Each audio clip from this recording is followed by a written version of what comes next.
ட்ராண்ட்ரஃப் பிரச்சனைலாம் இருக்கும் அவங்களுக்கு உண்டானது தாங்க இது. இந்த மாதிரி வேப்பிலை ஒரு பிடி அளவுக்கு எடுத்துக்கோங்க, செம்பருத்தி எடுத்துக்கோங்க ஒரு பிடி அளவு, இதெல்லாம் மிக்ஸி ஜாரில் ஆட் பண்ணலாங்க. அப்புறம் பார்த்திங்கன்னா கொஞ்சோண்டு துளசி, அப்புறம் பார்த்திங்கன்னா கருவேப்பிலையும் ஆட் பண்ணிக்கோங்க. அடுத்தது பார்த்திங்கன்னா ரோஸ் பெட்டல்ஸ், ஆவாரம் பூ ஃப்ரெஷ்ஷாக எல்லாம் எனக்கு கிடச்சிது, அதனால் நான் ஆட் பண்ணுறேன். இந்த மாதிரி ஃப்ரெஷ்ஷாக கிடைக்காதவங்க நீங்கள் வந்து கடையில் வந்து நாட்டு மருந்து கடையில் கேட்டிங்கன்னா பவுடராக கூட கிடைக்குங்க, அதை கூட நீங்கள் வாங்கி வச்சுட்டு ஒரு ஸ்பூன் ஆட் பண்ணலாம். வெத்தலை, அப்புறம் செம்பருத்தி இலை 2 ஆட் பண்ணியிருக்கேன். இது பார்த்திங்கன்னா கருவேப்பிலை கொஞ்சம் ஆட் பண்ணிக்கலாங்க. அப்புறம் மருதாணி ஆட் பண்ணிக்கிறேன், கருஞ்சீரகம், அப்புறம் வெந்தயம், 2 பாதாம், ஒரு துண்டு இஞ்சி, ஃப்ளாக்ஸீட் ஒரு ஸ்பூன் எல்லாம் ஆட் பண்ணி இதெல்லாம் மிக்ஸி ஜாரில் பேஸ்ட்டாக அரைக்க போகிறோங்க. இந்த எல்லா பொருட்களும் ஆட் பண்ணி பேஸ்ட்டாக அரைக்க போகிறோம். சின்ன வெங்காயமும் அப்புறம் ஆம்லா, அதாவது நெல்லிக்காய், இதை ஆட் பண்ணிக்கலாம். ஒரு நெல்லிக்காவை அரைச்சி பேஸ்ட்டாக்கி இதெல்லாம் வச்சுக்கோங்க.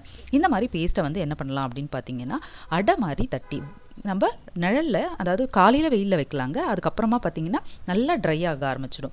சன்லைட்டில் வைக்கும் ரொம்பவே நல்லதுங்க. காலை வெயிலில் இது வந்து நல்லா கொஞ்சம் காஞ்சிடும். இந்த மாதிரி காய வச்சு நம்ம ஸ்டோர் பண்ணி வச்சுக்கலாங்க. இந்த ஸ்டோர் பண்ண ஐட்டமாக வந்து நம்ம எப்போல்லாம் எண்ணெய் காய்ச்சறோமோ அப்போல்லாம் இதை வந்து எண்ணெயில் போட்டு நம்ம எடுத்து எண்ணெய்க்கு நம்ம ஸ்கேல்பில் தடவிக்கலாம். ரொம்ப நேரம் வந்து நம்மளால் இந்த மாதிரி ஃப்ரீக்வெண்ட்டாக அரைச்சி எல்லாத்தையும் தேடிட்டு இருக்க முடியாது இல்லைங்களா? அதனால் இந்த மாதிரி செஞ்சு நீங்கள் வச்சுட்டிங்கன்னா எப்போல்லாம் எண்ணெய் காசுறீங்களோ அப்போ எடுத்து ஒரு 10 அந்த அடையை வந்து போட்டு நம்ம காய வச்சோன்னா அவ்வளோ சூப்பராக இருக்கும்.